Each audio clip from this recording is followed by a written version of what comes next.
Nobody warns you about that slow breaking down. There is no dramatic moment, not a single day when everything fell apart.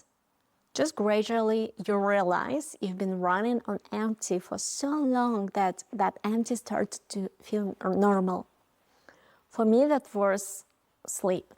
The first year, I lost count of how many nights I actually slept. Even though I enjoyed the first year of motherhood, that was the best year of my life, the most transformative, the most exciting. So many new things and love came to my life. But I can admit that after some unsleep nights, I felt like I was running a marathon with no fuel, physically, with no rest, with no finish line in sight. Yeah, it's all normal. It's a price we pay temporarily, but I cannot say that it was easy. Anyway, today I want to talk about what actually happens when we hit that wall, and I don't want anyone will hit it. I don't want you will feel burned out, because it's much harder to treat burnout than to prevent it. And more importantly, what has to come first before anything else, before any inner work of motherhood, of matrescence, and anything like that. So because over the last couple episodes, we've been talking about matrescence, the identity transformation of becoming mother. We talk about how high-achieving women lose their primary source of worth.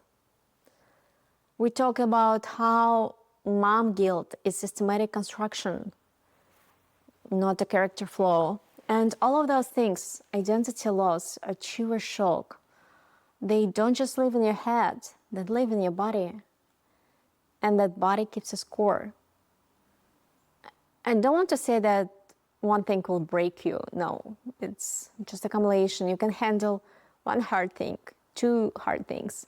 But when all of that together, like identity crisis, sleep deprivation, isolation, and pressure stuck on top of each other with no recovery, you may hit wall. Not because you're weak, no. Just because you're human and because something fundamental is missing. Every line still, you put your own oxygen mask first. Not because you matter more than your child, but because you cannot help anyone if you are unconscious. What I am about to say in this equivalent of that oxygen mask, and that may sound way too simple, but I've come to believe that the most important thing I can say in the entire season, this is sleep, food, and movement. That's it. There are not wellness trends. There are not luxuries. There are non-negotiables. The foundation without which nothing else works. Not your patience, not your emotional regulations, not your ability to be present with your child, nothing. Just let's start with sleep, because for most new moms, there it begins. And I'm not going to tell you to go sleep when your baby sleeps, even though it will be my best advice. But I wanted to tell you what actually happens when you don't sleep. Chronic sleep deprivation doesn't just make you tired. It directly impairs your ability to regulate your emotions, make decisions, respond calmly under pressure. And researchers show it raises the stress hormone, which means your body is in a constant low-grade state of emergency. That's why you snap. That's why you cry without knowing why. That's why everything else is too noisy, too loud, too much. Your nervous system is not broken, it's just flooded. I want to take care of yourself and find those hours, even though I know this can be very complicated. I know, but I'm sure you can do it. The second foundation is food. I don't mean diet culture. I mean actual fuel. Food as a fuel. It's like a high quality gas to your car.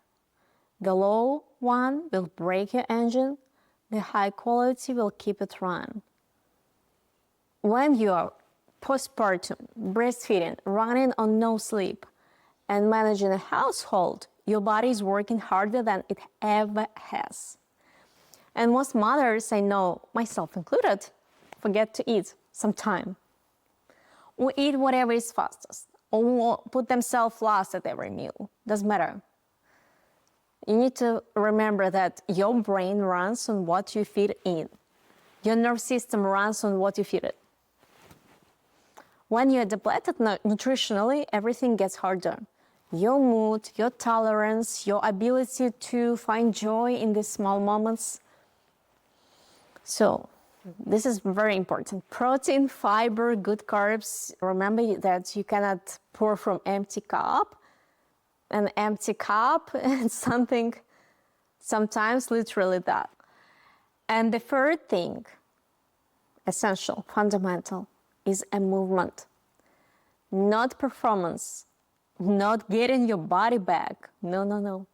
It's not workout you have to earn. Just movement, just walk, just stretching, something easy, light. Something that gets you out of your head and into your body for 20 minutes. Movement is one of the most well-documented ways to regulate your nervous system. It reduces stress hormones, improves sleep, and this matter, it gives you something that is yours. Not your child's, not your partner's, just yours. Just one thing, I want to be honest with you about something. I know that many mothers, especially new ones in early months, they feel that these basics feel impossible. And for me, that was hard as well. Because sleep depends on the baby. Food requires time, energy, money, whatever. Movement requires energy as well. You may already spend. And it may be hard. I'm not here to add to your guilt list. I'm here to reframe the priority. Because here, what I've learned that before therapy, before journaling, before identity work, before any of those deeper identity questions we've been exploring all the seasons, I want to say that the body needs to be functional first. You cannot do inner work from a place of complete physical depletion. These three things are not the finish line. They are just starting lines and a minimum viable condition for everything else to be possible. So, here's what matters structurally. The reason so many mothers don't have those basics is because we built a system where one person expected to do everything. And that person is supposed to be regularly the mother. And we don't have a village anymore. We have an ideology of intensive mothering, which we talked about in the last episode. And we have the expectation that a good mother sacrifices herself completely. So that's why I'm recording this episode, because I think this is important and this may help to many of you. Sleep, food, movement. These are not selfish because the system told you that they're selfish. They are not. They are survival and fundamental. And if you take only one thing from the entire season, let it be this. The wall you hit is not a sign that you are failing. It's a sign that something fundamental is missing. And the path forward starts not with doing more, but with restoring the basics that make you human, that keep you alive. Let it be it.